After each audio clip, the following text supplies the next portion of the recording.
knows why we have two candles for Shabbat?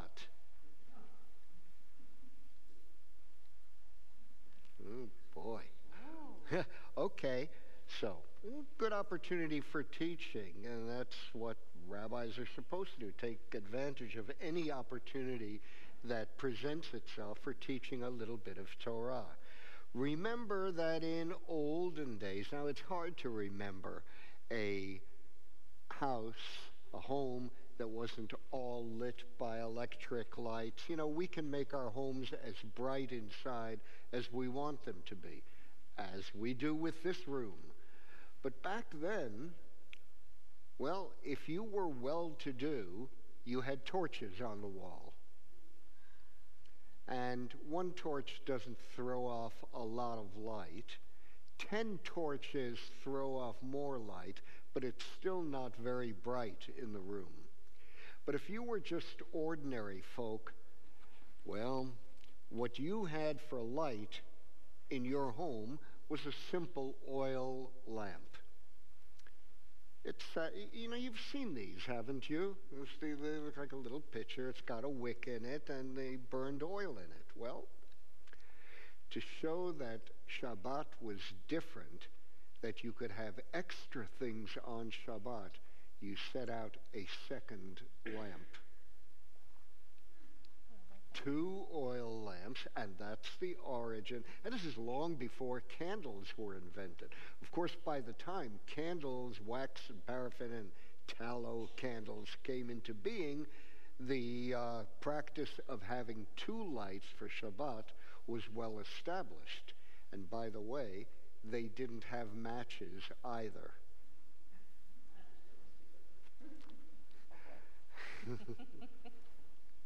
What would you have lit the fire with?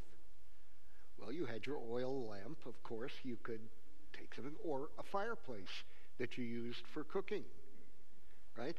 And you could take a little sliver of wood, light it in that, and use that to transfer light around. It wasn't the easiest thing. Of course, we have our cookouts, and we get into scouts, and we learn how to make fire and how to do all that stuff. Well, back in those days, that's how they did it every day. And you had to learn how to bank a fire so that it would keep warm overnight and so forth. These were all skills that our ancestors had that most of us have forgotten. But that now is the origin of the 2 lights for Shabbat. To show that you could afford the luxury of an extra light to celebrate this day. Now we continue on page 138 with the singing of Lecha Dodi. Lecha Di likrat kala b'nei Shabbat nekabela. Lecha Dodi likrat kala b'nei Shabbat nekabela. Shamo v'zachor b'dibur echad hishmi'anu el ha'miyuchad Adonai echad u'shemo echad l'shem u'letiferet v'litila lecha dodi likrat kala b'nei Shabbat nekabela lecha dodi likrat kala b'nei Shabbat nekabela likrat Shabbat lechu v'necha ki mekor habracha merosh mikedem nesucha sof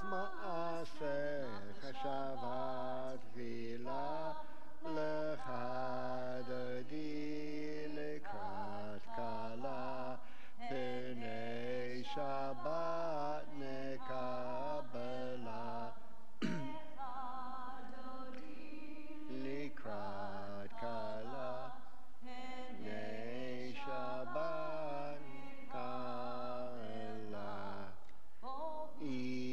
Shalom ateret bala tam besimcha uvetzola tochem mune am segula boi chala lecha dodi likrat kala b'nei Shabbat nekabela lecha dodi likrat kala b'nei Shabbat nekabela. Please turn now to page 144 as we continue with the Chatzi Kaddish.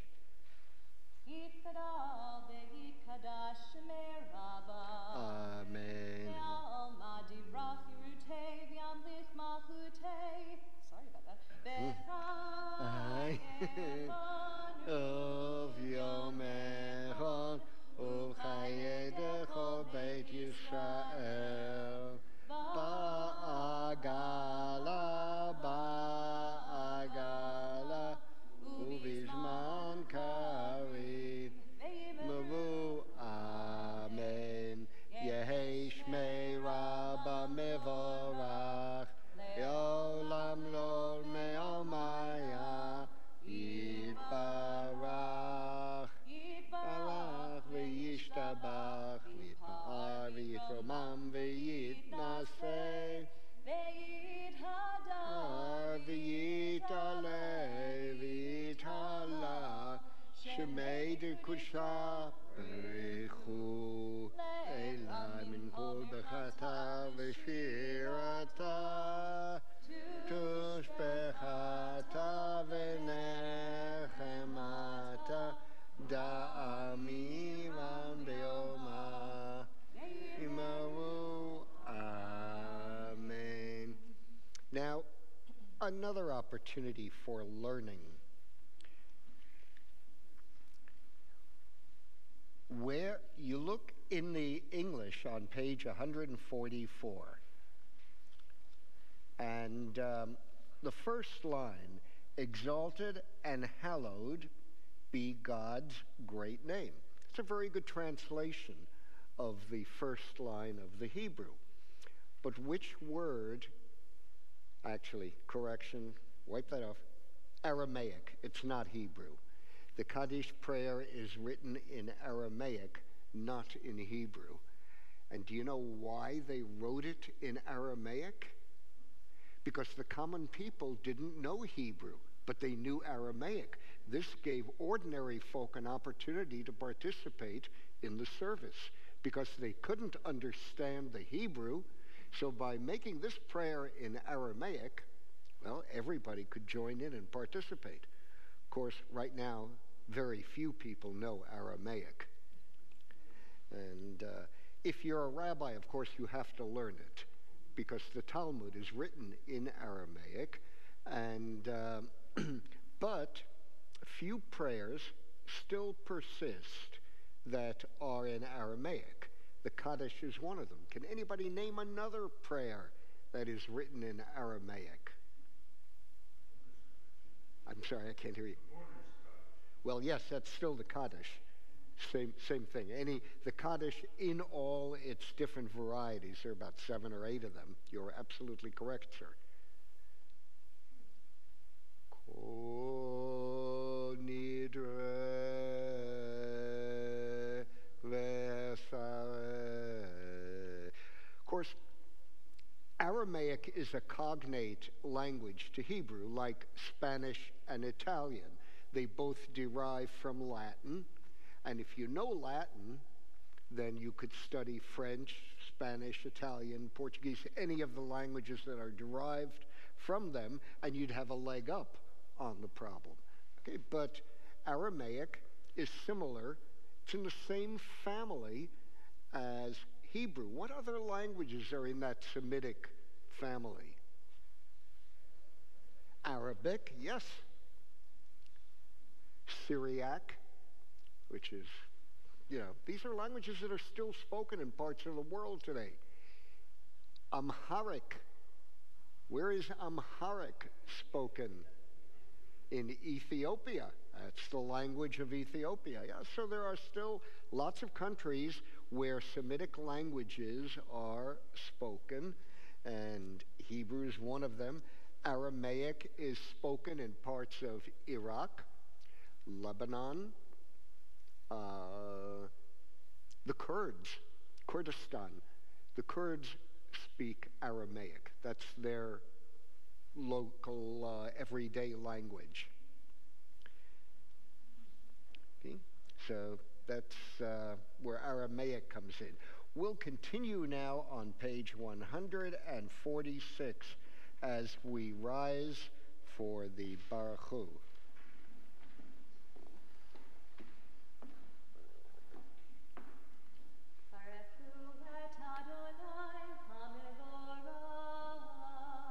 Baruch Adonai HaMevorach Leolam Va'ed. Baruch Adonai HaMevorach Leolam Va'ed.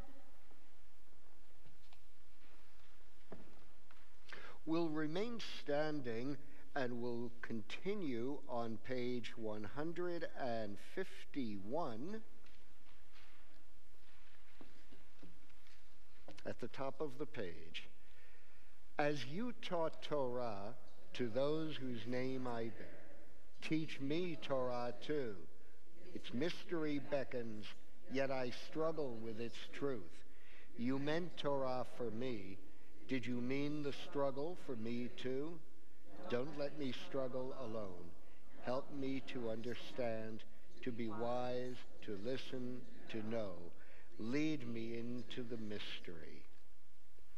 Baruch atah Adonai ohev amo Yisrael. And by the way, the answer to the question is yes. Did you mean the struggle for me too? Yes, the struggle is meant for us, because if it were that easy, who would appreciate it? We'll continue on page 152. Shema Yisrael Adonai Eloheinu Adonai Echad Baruch Shem Kevod Malchuto La'olam Va'ed. We'll resume our seats and turn to page 154, and Lisa will lead us in the Haftarah.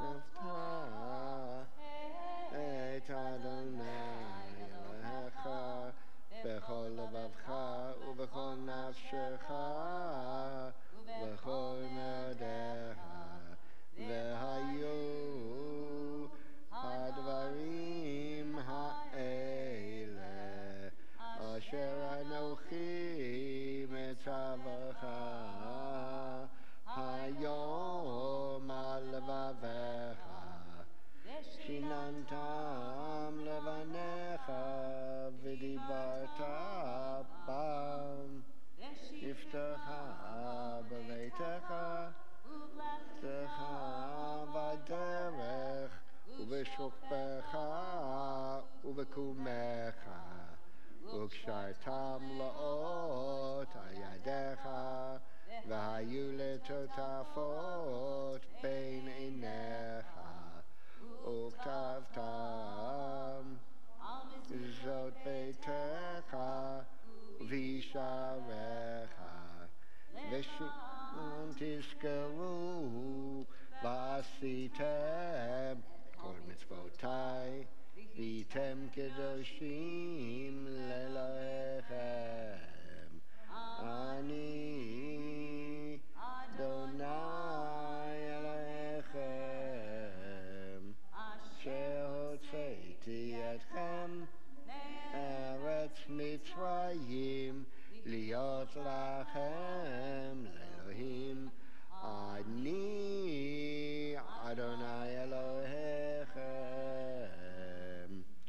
And on page 157, we read responsively the bottom part of the page. In a world torn by violence and pain, a world far from wholeness and peace, give us the courage to say, Adonai, there is one God in heaven and earth. The heavens declare your glory, and the earth reveal your justice and love. From bondage in Egypt we were delivered. At Sinai we bound ourselves to your way, inspired by prophets and instructed by sages. Time and again we overcame oppressive forces. Though our failings are many and our faults are great, it has been our glory to bear witness to our God, keeping alive in dark ages your vision of a world redeemed. Let us continue to work for the day when the nations will be one and at peace. Then shall we rejoice as Israel did, singing on the shores of the sea. And at the top of the next page. Ya Bum bim bim bum, ya ba bum bum bim bum, yam bum bum bim bim bum, ya ba bum bum bim bum, ya die die die die, ya ba bum bum bim bum, ya die die die die, ya ba bum bum bim bum. Mi chamocha ba'elim Adonai, mi kamocha nehda b'kodesh, norati lo tosefel, norati lo tosefel. Yam bum bum bim bim bum, yabba bum bum bim bum, yam bum bum bim bim bum, yabba bum bum bim bum. Die die die die die, yabba bum bum bim bum. Die die die die die, yabba bum bum bim bum. Alechutecha ra'u vanecha, bokei hayam lifnei Moshe. Ze'eli ze'eli anu ve'amru, Adonai yimloch le'olam va'ed. Yam bam bam bim bim bam, yabba bam bam bim bam. Yam bam bam bim bim bam, yabba bam bam bim bam. Die die die die die, yabba bam bam bim bam. Die die, yabba bam bam bim bam. We continue on page 160. Grant, O God, that we lie down in peace and raise us up, our guardian, to life renewed. Spread over us the shelter of your peace. Guide us with your good counsel. For your name's sake, be our help. Shield and shelter us beneath the shadow of your wings. Defend us against enemies, illness, war, famine, and sorrow. Distance us from wrongdoing. For you, God, watch over us and deliver us. For you, God, are gracious and merciful. Guard our going and coming to life and to peace evermore. Ata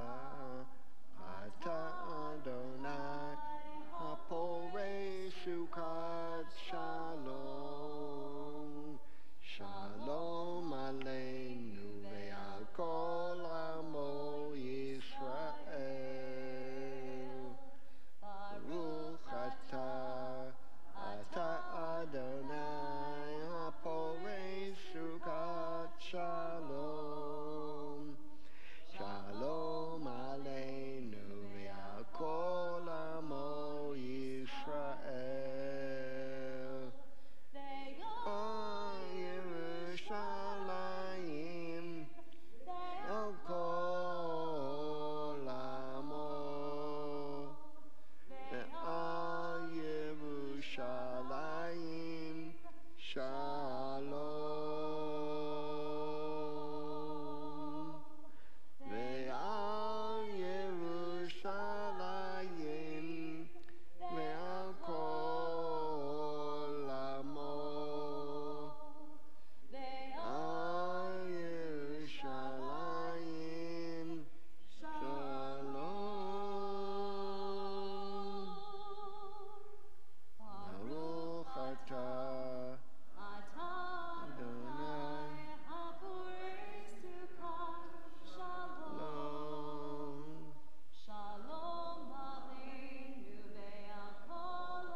on page 162, we remind ourselves of the commandment in the Torah to keep the Sabbath day as a sign forever of the covenant between God and ourselves. V'shamru b'nei Yisrael Shabbat la'asot et ha-Shabbat ledoratam berit olam. V'shamru b'nei Yisrael et ha-Shabbat la'asot et ha-Shabbat dorotam berit olam. Hini u'mein b'nei Yisrael hin le'olam oti le'olam. V'shamru b'nei Yisrael et ha-Shabbat la'asot et ha-Shabbat le'dorotam berit olam. Ki sheshet yamim asa Adonai et hashamayim ve'et ha'aretz. Shamru b'nei Yisrael et ha-Shabbat la'asot et ha-Shabbat dorotam berit olam.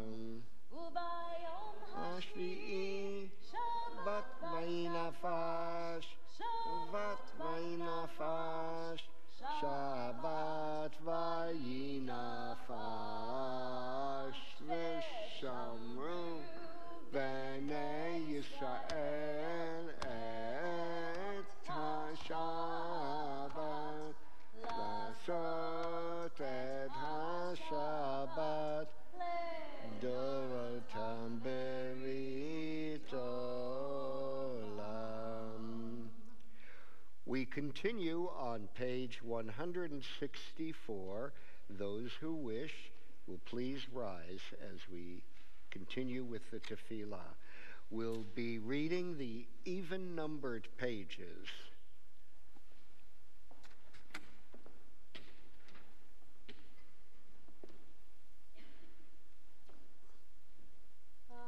Adonai sefatai tiftachu fi yagi tehilatecha. Adonai, open up my lips, my mouth may declare your praise. Baruch atah Adonai Eloheinu v'Elohei avoteinu v'imotenu, Hei Avraham, Hei Yitzchak, Elohei Yaakov, Hei Sarah, Elohei Rivka, Elohei Rachel v'Elohei Leah, Ha'el HaGadol HaGibor v'Hanora, El Elyon, Gomel Chasadim Tovim, V'Konei HaKol, Zocher Hasei Avot Ve'imahot, V'Gula B'nei B'neihem, Ma'an Shemo B'Yahava, Melech Ozeh Moshiach U'Magen. Baruch atah Adonai Magen Avraham v'Ezrat Sarah. Atah Gibor le'olam Adonai Mechayeh hakol atarav lehoshia. Mechalkel chayim bechesed Mechayeh hakol berachamim rabim. Somech noflim v'rofei cholim asurim Mekayem emunato lishene afar mihamocha ba'gevurot umido melach melech meimit umachaye umatzmiach Yeshua v'ne'eman ata l'hachayot hakol Baruch ata Adonai Ayeh hakol Ata kadosh v'shimcha kadosh u'kadoshim b'chol yom yahalalucha selah. You are holy, your name is holy, and those who are holy praise you every day. Blessed are you, Adonai, the holy God. Baruch atah Adonai ha'el hakadosh. We will resume our seats and will continue in silent prayer over the next several pages until we get to page 178 for Shalom Rav.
Grant abundant peace to Israel, your people forever.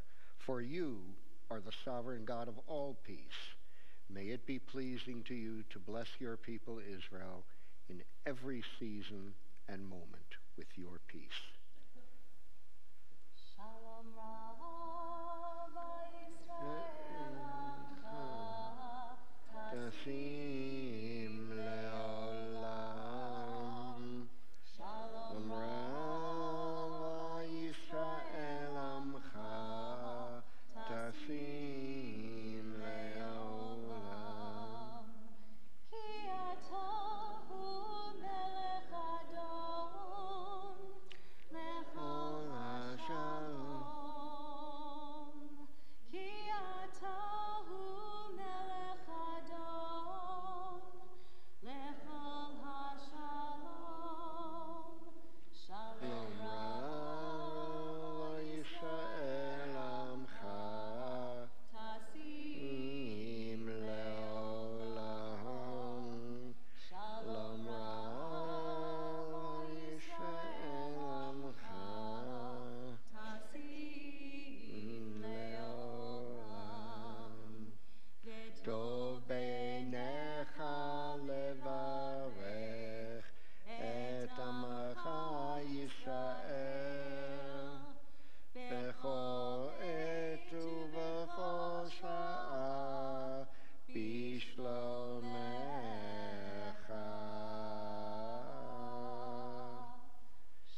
And now a few moments of silent meditation.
I'm going to take about a minute, maybe two, for a little bit of instruction on the tefillah, which we just finished reading. And let's go back to page 166, where it begins. Now, you may have noticed some people bowing at certain parts of the prayer and other people not bowing. Reason is nobody can make you bow if you don't want to. Simple. But where you do bow, notice the footnote on 166. For those who choose. And that's at the beginning of the blessing with Baruch. And then one is erect at the word Adonai. So it's Baruch Atah Adonai. Up like that. Okay, and the reason that we come upright for Adonai, because there's a verse in the Psalms, Adonai Zokef Kefufim, that Adonai raises up those who are bowed down, and so we illustrate that. And then the second time it says at the beginning and end of the blessing, so again at the bottom there, Baruch Atah Adonai, Magen Avraham v'Ezrat Sarah. Then the next place that we bow, oddly enough, is on page 176. You will see on page 177 at the bottom, once again you have that same footnote. For those who choose on page 176, at the word Modim, one bows at the waist, and at Adonai, one stands upright. And then, and they've left it off here, at Modim, and again at the bottom, very bottom line, Baruch Atah Adonai Hatov Shimcha Ulecha Na'el Hodot. So those are the four occasions that one bows during the prayer. Of course, one may bow or not bow as one wishes. There is a tradition that said, well, not a tradition, but in the Talmud it describes that during the tefillah, the high priest would be bowed down throughout the entire prayer. And the king would bow and then come upright at the end of each individual prayer in this. By the way, how many blessings were there in this? How many of you recall hearing the expression Shmoneh Esrei? Now, Shmona Esrei means 18 because it has 18 blessings. So, 18 blessings. Except on Shabbat when it has how many? Not rocket science. How many blessings would it have on Shabbat? How many blessings would it have on the seventh day of the week?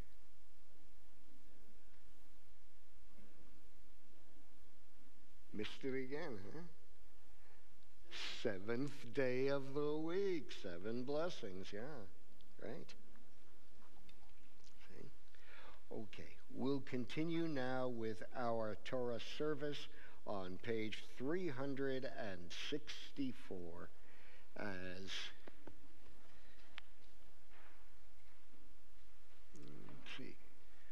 Joyce and Lou Hoser will be opening the ark. And I have to get my book to that page. And Lisa will lead us in the singing of Ki Mitzion. And again, those who are able are invited to rise for the Torah service.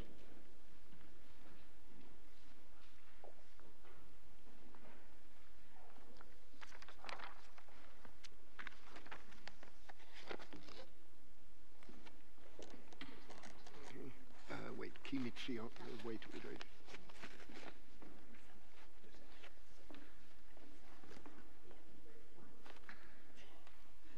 Is it locked? Yeah. Dawn's getting it.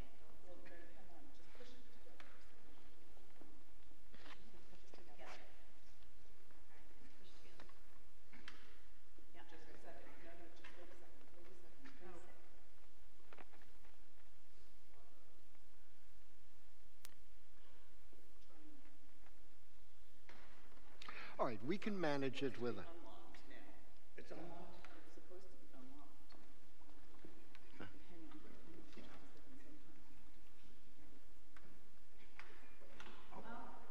Hang on.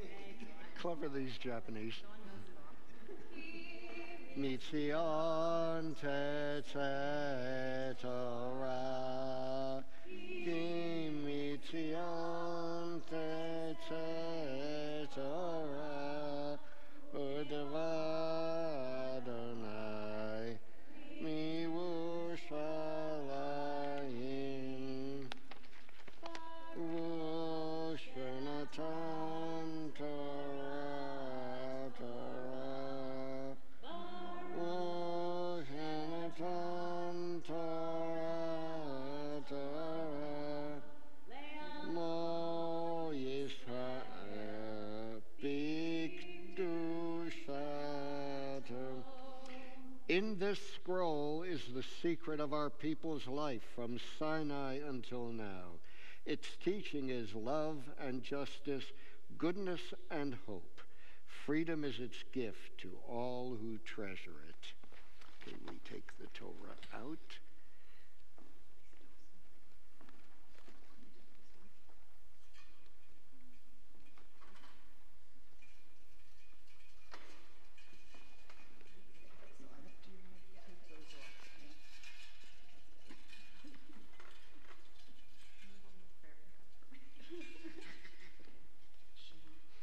Okay, close the ark. Yisrael, Adonai Eloheinu, Adonai Echad, Echad Eloheinu, Gadol Adonenu, Kadosh Shemo, Gadlul Adonai Iti, Neromema Shemo Yachtav, Lecha Adonai. Close the ark. Close. Dula ve'aitiv. Evet ve'anetzach ve'hahod, ki chol b'shamayim uva, ki chol b'shamayim uva,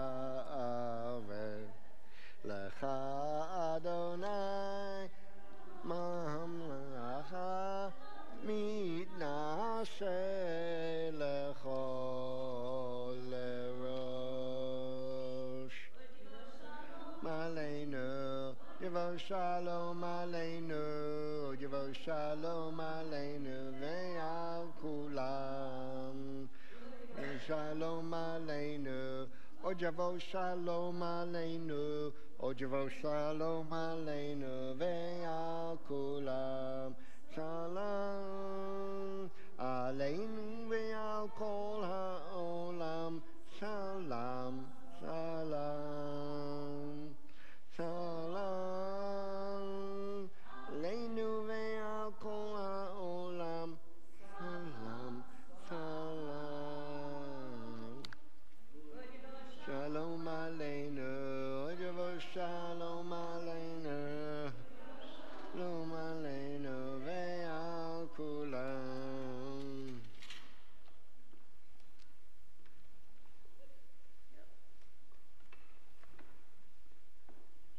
No, don't take that off. Bring it over.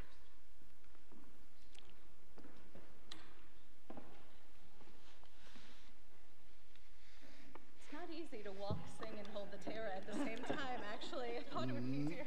Not in the slightest. Well, let me get to the place first and make sure I'm in the right place.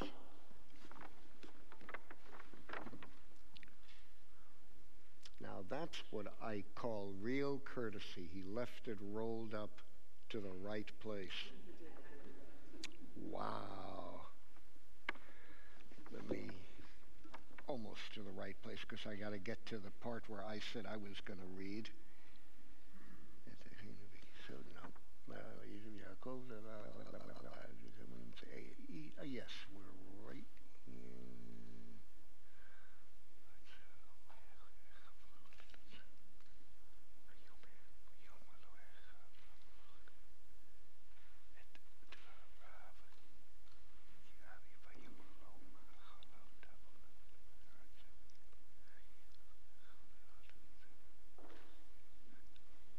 Yes, okay, good.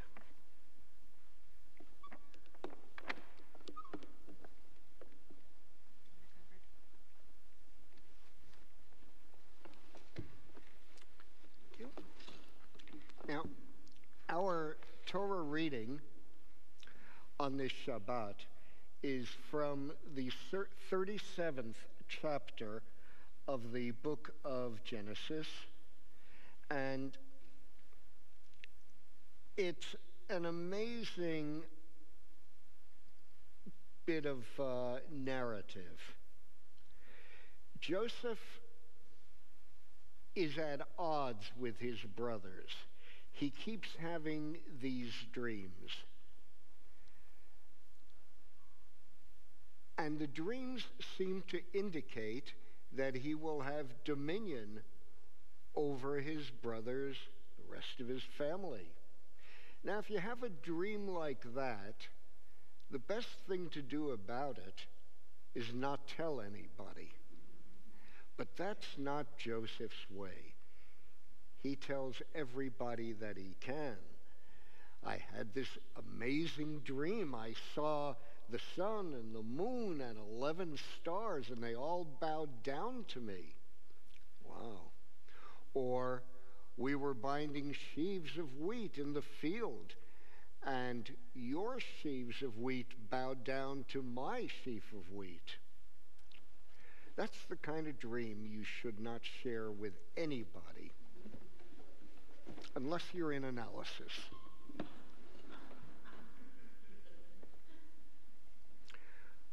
But his brothers become furious with him over it, and they say, "What do you think this means, that you will have dominion over the entire family?"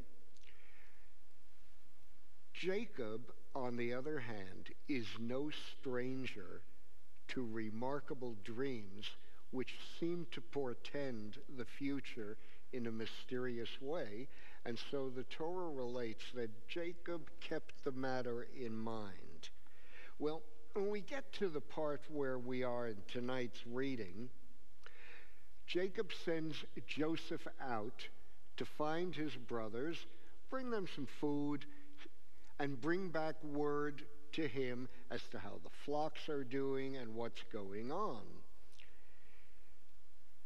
he has a remarkable encounter. He gets to the general area where the brothers said they were going to be, but they're not there. And then the Torah says, Vayimta'ehu Ish. Ish found him there. Ish means simply a person, a man. He gets there, and a man finds him. But the text of the Torah is rather remarkable because it says that Joseph was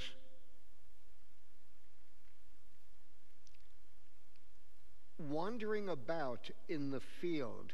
It says he was to'eh basadeh. He was wandering about in the field. But the Hebrew word to'eh can also mean to be in error, to be mistaken.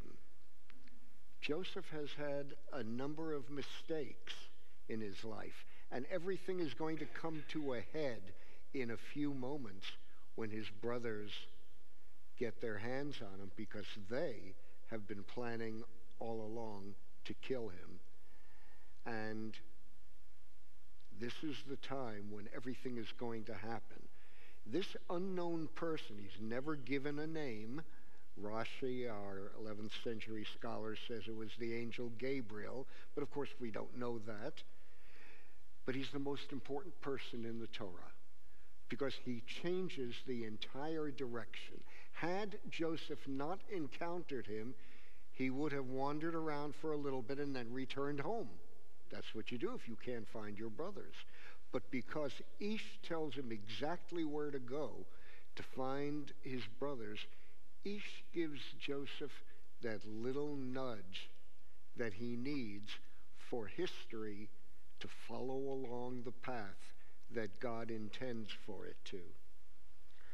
I don't have the page numbers to give you. If you have the...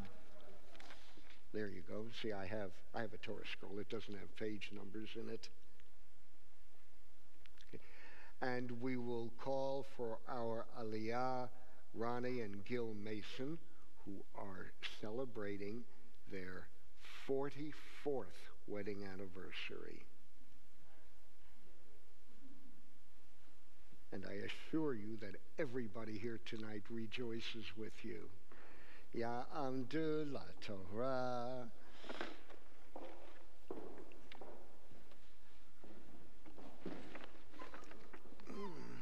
Oops, may I please have a yad, Lisa?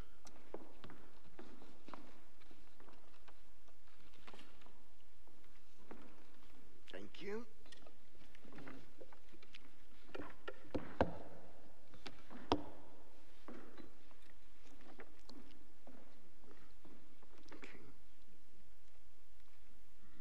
Okay.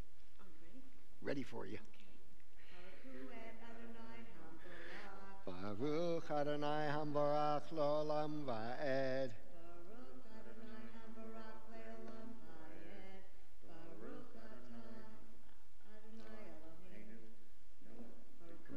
Baruch Atah Adonai Eloheinu melech haolam asher b'chavanu mikol ha'amim v'natan lanu et torato. Baruch Atah Adonai noten haTorah. Thank you. Would you hold this, please? There you go. Amen. Vayelchu echav lirot et tzon avihem b'shechem. Vayomer Yisrael el Yosef, halo achecha v'im b'shechem, lecha v'eshlachacha aleihem. Vayomer lo hineni, vayomer lo lech nara et shalom achecha v'et shalom hatzon. V'hashiveni davar v'yishlachenu me'emek Hebron v'yavo Shechema v'yimtza'ehu ish v'hine to'eh basadeh v'yishalehu ha'ish lemor ma tivakesh v'yomer את אחי אנוכי מבקש, הגידה נא לי איפה הם רואים. ויאמר האיש נסו מזה, כי שמעתי אומרים נלכה דותנה. וילך יוסף אחיו וימצאם בדותן.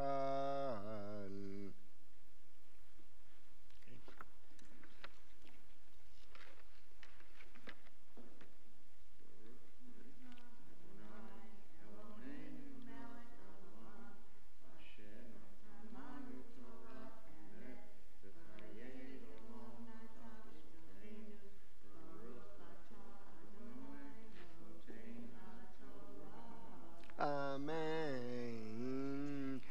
And so the brothers wandered off to guard their father's sheep in the vicinity of Shechem.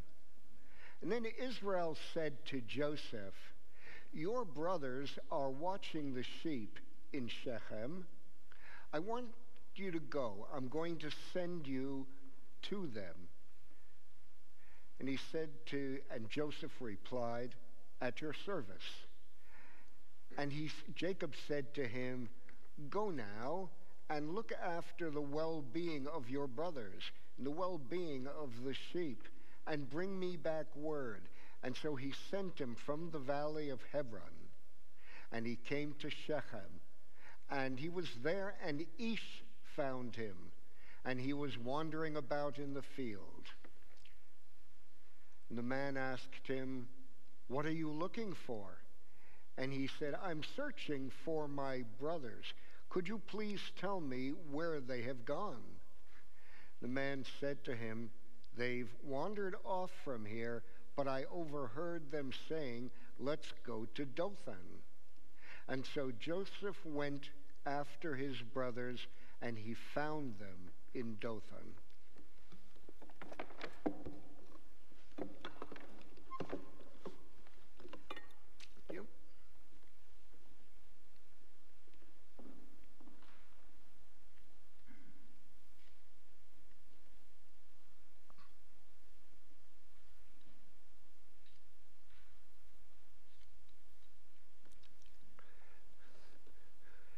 We call Jonathan Capstan for raising the Torah and M.J. Silver for dressing it. Yamdu Hamagbi Golelet. Will you please rise as the Torah is lifted? Easier way. Wait a minute. Bring it down halfway. Bring it down halfway. Oop, there.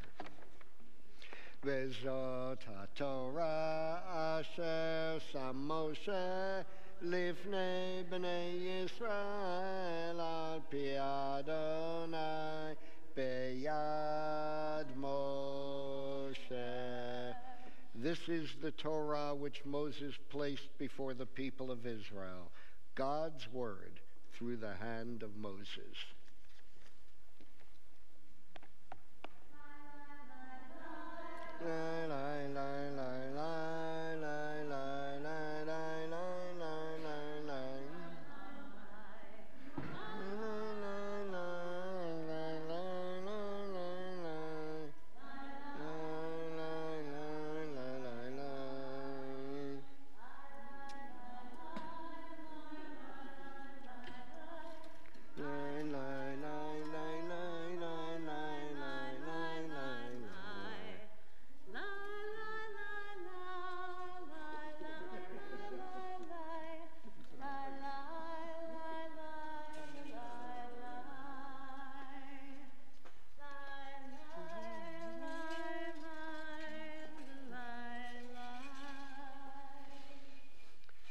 And on page 374, as the Torah is returned to the ark.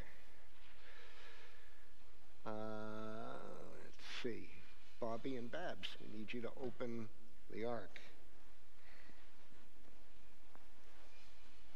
It should be a bit easier than it was a few minutes ago.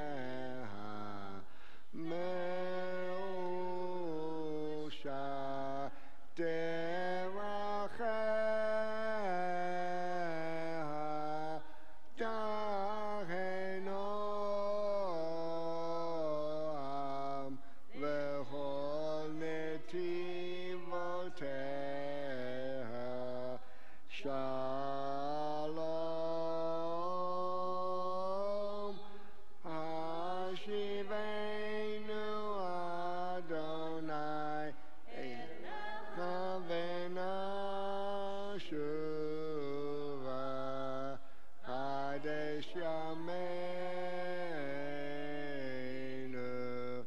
Kekedem.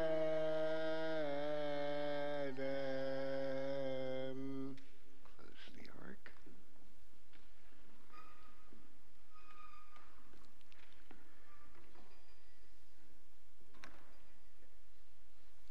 Thank you.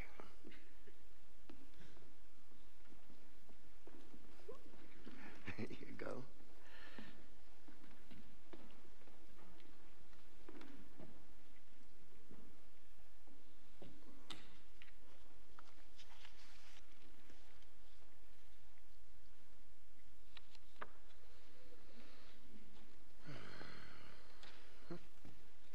Sermon time. Yes. And then we do Mishaberach. We should have done Mishaberach. Let's do the Mishaberach now. Sure. Okay, yeah, let's do that.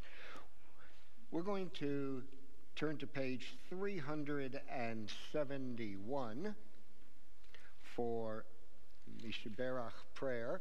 We have names in our bulletin, and if there are any names not written there that need to be mentioned, please.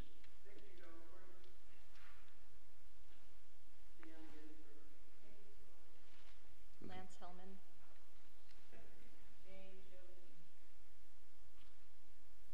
Are there any other names? Yes. And did I hear something? Did we get everyone? Okay, Lisa, please. Shebeira avotenu mekor abracha imotenu may the source of strength who bless the ones before us help us find the courage to make our lives a blessing and let us say Amen. Mishaberach imotenu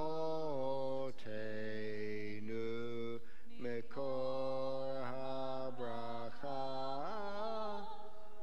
avotenu.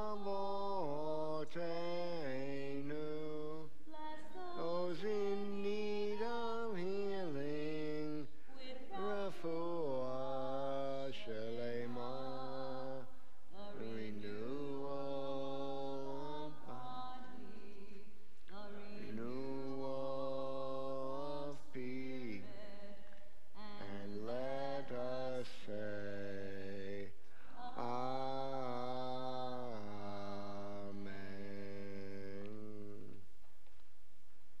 Thank you.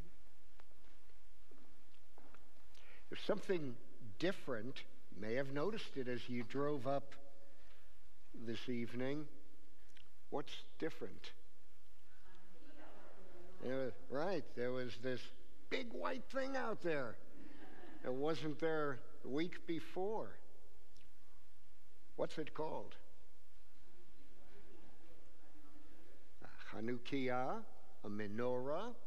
Yeah, menorah actually means a lamp. So that could be a menorah up there, an ordinary lamp. But a Chanukiah actually means that Hanukkah thing. But the meaning is distinct. It has no other purpose. While a menorah could be a multitude of things, a Chanukiah is one thing and one thing only. And there's something very distinct about placing the Chanukiah out there in a prominent spot. Now, most of us here, I'm sure, are going to want to light our Chanukiah this coming Sunday night as we begin our celebration of Hanukkah. But there is one detail in Jewish law about Hanukkah that is often ignored, but I think it's especially important. this year more so than in other years, and it has to do with where you choose to place it. Nobody can miss the Chanukiah in front of the building. It's right there. Anybody who comes up will notice it. You see, according to Jewish law, it's not enough simply to light the candles. You have to do it in a public place. And the Talmud calls this, in Aramaic, Pirsumei Nisa, publicizing the miracle of Hanukkah. More than any other holiday in the Jewish calendar, Hanukkah is supposed to be a public celebration. And I think that's one of the reasons why our friends over in Chabad choose to make a big deal about lighting the Chanukiah in a public place each year. There's a problem with that, of course. They got the idea from Christmas. You know, you put a Christmas tree on the town square, so we should put a Chanukiah on the town square. Well, Hanukkah and Christmas are totally different. Christmas is a major holiday. Hanukkah is a minor holiday. By the way, why is Hanukkah a minor holiday? With all the fuss that we make, you know. What makes a holiday a major holiday in Judaism? If it's in the Torah. Holidays that are listed in the Torah are major holidays. Holidays that are not in the Torah are minor holidays. So you'd think, I mean, Hanukkah is certainly important. Why did it not get put into the Torah? Because the Torah was complete 500 years before the events in Hanukkah happened. These things always have a simple answer. So you have to light the Chanukiah, and you have to do it in a public place. I am not comfortable with the comparison that is drawn between Hanukkah and Christmas, but that's what happens. Now, the mitzvah of lighting the candles, the mitzvah, what does mitzvah mean? Commandment, right? You are commanded to light the lights. So the mitzvah has to be done by each family in a public fashion. And the Talmud says it is a mitzvah, a commandment from God, to place the Hanukkah lamp at the entrance to one's house on the outside so that all who pass can see it. If one lives upstairs, one should place it in the window adjacent to the public domain. But in a time of danger, one can place it on the table, and that is sufficient to fulfill one's obligation. Okay, so that's the rule. Now, I don't know about you. I have never been especially strict about where I choose to light our Hanukkah candles. When we had 3 kids running around the house, everybody got their own menorah. The kids got theirs, we got ours. So we had some on the table, and we had them on the window going onto the street. And now we are empty nesters. And one year, I have to tell you, on the 8th night of Hanukkah, our cat ignited herself, standing especially close, and took off running through the house. And we're chasing after the cat with a blanket, trying to put her out and make sure that the house doesn't ignite and that the cat didn't burn herself. And the place smelled of burning cat fur. Ugh, I can still remember it. So, we're empty nesters now. You know, that's the thing that you yearn for, and then when it happens, the place feels kind of empty. Well, so it was convenient to place a couple of menorahs on the table and some in the window, and everybody tried to argue for prime space by the window, and we had to make sure that the curtains were kept well clear and all cats were locked up and so forth. Well, so this year I find myself thinking about our traditional practice and what the Talmud says about putting it on the window, putting it where everybody can see it. We need to be more public about the way we keep Hanukkah. It's a way of showing that we're proud of who we are and we're not afraid to share with others the uniqueness of our way of life.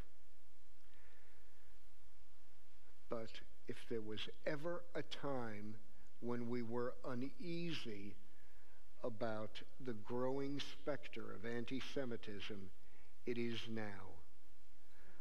I have never been one to overemphasize the danger of anti-Semitism. I grew up at a time when it was really not that common. Oh yeah, there were occasional incidents here or there, but we figured that these were people who were just wackos doing what in America, it was socially unacceptable to be an anti-Semite. At no time in history were Jews more socially accepted or engaged in public life than now. In fact, it was less than 2 decades ago that we even had a Jewish candidate for vice president of the United States. But something is happening in America and around the world today. In the past year alone, there has been a 90% increase in anti-Semitic incidents in this country. And we're still troubled by the events of Charlottesville. Not only neo-Nazis and Klansmen marching through town chanting, "Jews will not replace us," but a president who could describe the people in this rally as very fine people. There are no very fine white supremacists. There are no very fine Klansmen. And how many weeks ago was it when worshipers were gunned down in a synagogue in Pittsburgh? In the past week alone, Rabbi Daniel and Liat Graber were victims of anti-Semitic incidents. Daniel was physically assaulted by a woman who knocked the kippah off his head, and Liat's lab at Teachers College was broken into and swastikas were drawn on the wall. Now, I admit, these incidents are still relatively infrequent. But I wonder, when do we start speaking about a time in which we say this is a time of danger, when we need to be careful about publicizing our Jewish identity? Today, in Europe, people are advised not to wear a kippah in public, and virtually every synagogue has serious provisions for security. If you go to Paris or London or Berlin, you cannot get into a synagogue without some identification.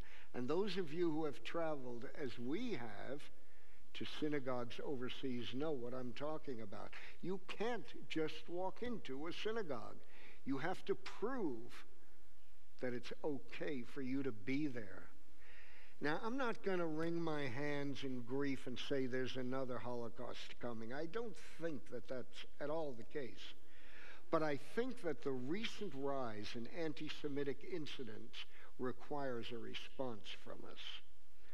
The response I'm talking about is not to hide in our homes, but to be defiant and proud of who we are. It is time to put the Chanukiah back in the window, in the front window or outside the door if you can do that.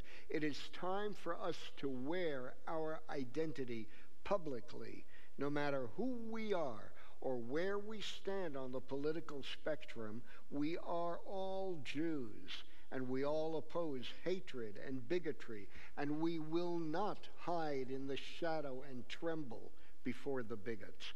It is time for us to say, this is America, and those actions are not acceptable here. Something else. I find that too many people want to blame the president for these new feelings. But that's not the case at all. We need to acknowledge that the hateful rhetoric coming from the left is just as bad as the hate that is being expressed on the right. Extremism at both ends of the spectrum is equally dangerous to Jews. So don't go looking for a scapegoat. We're facing something that is both new and very old, something that is frightening, and it demands our response. So I'm going to ask you this. Please, put your Chanukiah in a window this Sunday night. During the 8 nights of Hanukkah, put your Chanukiah where passers-by can see it and know that this is a Jewish household. Take a photo or a selfie and put it on social media. There's a site out there, it's called #MenorahInTheWindow. Let people know why you are doing it. Do you remember that incident in Billings, Montana a few years ago? Some of you, a bigot threw a brick through the window of a Jewish home on Hanukkah. He had his Chanukiah in the window. Somebody threw a brick through the window. And do you know what happened in town the next night? Everybody in town put a Chanukiah in their window. It was a way of saying hatred is not acceptable. The people of our town will not have it. We will not cower before bigotry, but we will respond by celebrating our differences. For too many generations, we Jews sat back and passively hoped that hate would disappear. This year, we need to raise our voices, not only for our sake, but for the sake of our American society at large. Ken Yehi Ratzon, be this God's will.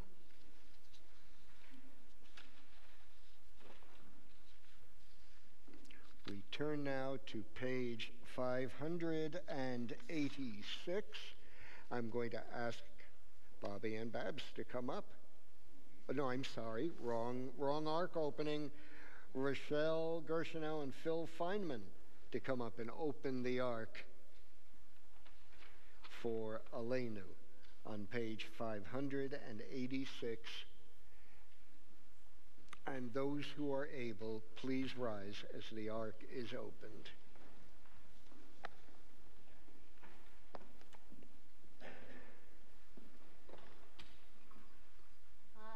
Leinu leshabeach ladon hakol atzed gedula liyatzeh bereshit lo asanu kegoye haratzot el hamanu kemishpachot hadama elos ham chelkeinu kahem v'goralenu keholamonam v'anachnu korim tachavim umodim Amlachim Kadosh Baruch. Close the ark. And on page 591.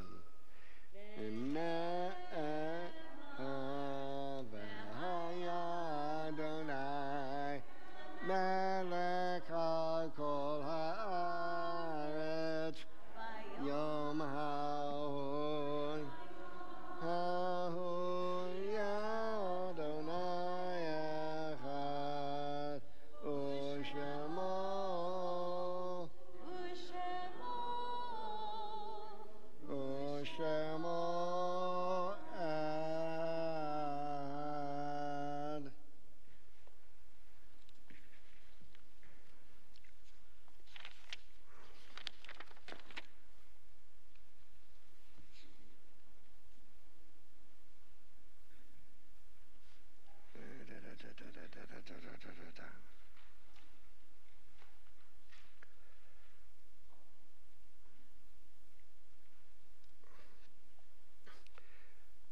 affirming the blessing of remembrance, we now call to mind our own beloved death. I ask all who are in mourning or remembering the anniversary of a death of a loved one and who have come to this sanctuary during Shiva or Shloshim or for a yard site to please rise when their name is mentioned. Do I have the names? Do we have any Shiva? No Shiva? No. How very fortunate. And no Shloshim? No? Okay. This Shabbat, we remember the yard sites, the anniversaries of the deaths this week of Sally Abbott, Eileen Bleeks, Sophie Brinker, Isidore Chase, Alfred Decker, Betsy Deutsch, Sidney Eisenberg, Philip Friedman, Martin Greenblatt, Rita Idelson, Naomi Krakow-Cantor, Sidney Lieber, Harry Liebeskind, Marian McNally, Eli Meisel, Mitchell Myers, Sadie Oceans, Edna Purinson, Philip Seemack, Florence Sherman, Harry Slutsky, Rose Traurig, William Tobias Traurig, Ida Whale, Anna Wertheimer, Sidney Yavitz, Thelma B. Zakin, Robert Zetzer. If there are any additional yard sites to mention, please feel free to rise and say their names now.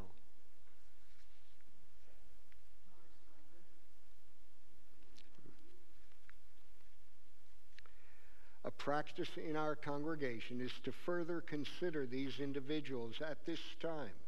If you are comfortable speaking, you are welcome to share a brief reflection or a reference about a dear one on our Kaddish list.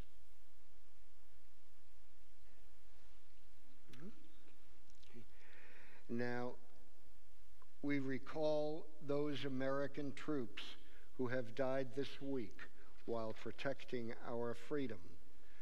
Sergeant Leandro Jasso, Captain Andrew Patrick Ross, Sergeant First Class Eric Michael Amond, and Air Force Staff Sergeant Dylan Elgin. In remembrance of the Holocaust, the Shoah, each week we mention 6 names among the 6 million. This week we remember Rebecca Rochlin, Chaya Maltz, Jacob Maltz, Leah Maltz, Moshe Maltz, Fanny Lemberger. In solidarity and on behalf of those for whom there is no one but us to say Kaddish, we ask all present to rise if you are able and turn to page 598 as we recite the mourner's Kaddish. Yitgadal v'yitkadash shemei Rabbah, be'omad divrach chirutei v'yamlich malchutei, b'chayechon v'yomechon, uv'chayei dechol Beit Yisrael, ba'agala u'izman kariv v'yimru Amen. Yehei shmei Rabbah mevorach la'olam la'mei almaya.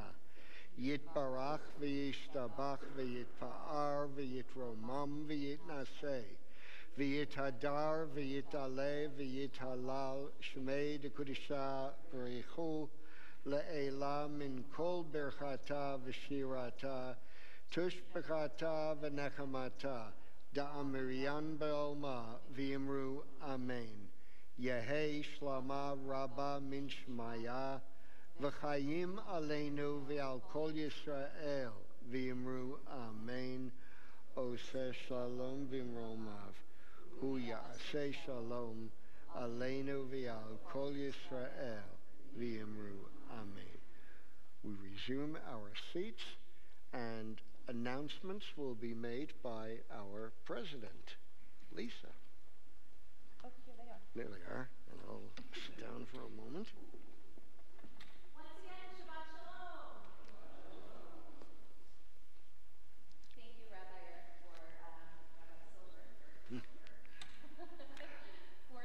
from Rabbi Eric, the real one.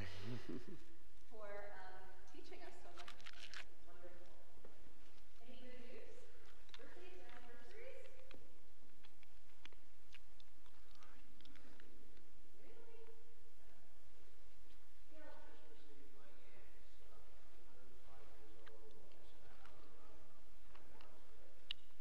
Wow.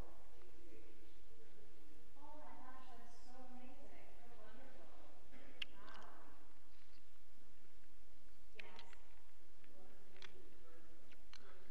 That's right. It was Dawn Tendler's birthday. Happy birthday. Hey. And Mr. Matthew Siegel's birthday is not here, but it was on Sunday. So Saturday, December 1st at 10 a.m. there will be a Torah study. Sunday, December 2nd at 9:30 is religious school. At 9:30 a.m. there's an introduction to Judaism class led by Rabbi Eric Bernhoff. At 5 o'clock, the community menorah lighting, the first candle. So let's all get out there and show everybody they're going to be here more in public. The menorah is going to be lit each night at 5 p.m. during Hanukkah, except for Friday evening when it will be lit at 5:55 p.m. just prior to the Sisterhood annual Hanukkah party. I hope I will see all of you there. Tuesday, December 4th at 4:15 p.m. is religious school. Wednesday, December 5th at 5 p.m. join Sisterhood as they celebrate their first event in their series of 13 with the lighting of the B'nai Israel Community Menorah. As many of you may know, this year our Sisterhood is going to be 13, so we're going to make a special bat mitzvah. Details to come. Friday, December 7th at 6 o'clock p.m., Sisterhood's annual Hanukkah dinner they will not be able to accommodate walk-ins, so make sure that you RSVP. And following the dinner will be their shop services at 7:30. The Judaic shop is open for all your Hanukkah and gift giving needs. If you shop at any lawns, please hold on to your receipts and bring them into our office. The lawns will give our congregation a percentage of all receipts collected. Tonight's Oneg is sponsored by Ronnie and Bill Mason, not only in honor of their 44th anniversary, but their granddaughter was just bat mitzvah a couple of weeks ago as well. So, mazel tov to both of you. Shabbat shalom.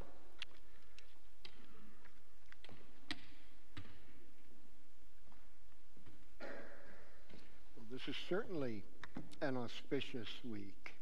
All these things happening.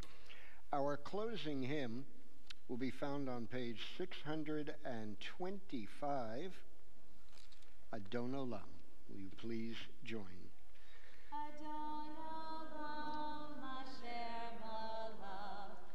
Terem kol yitzir nivra, leit nasa becheso kol, ele shemo nikra, Harei kichlot hakol,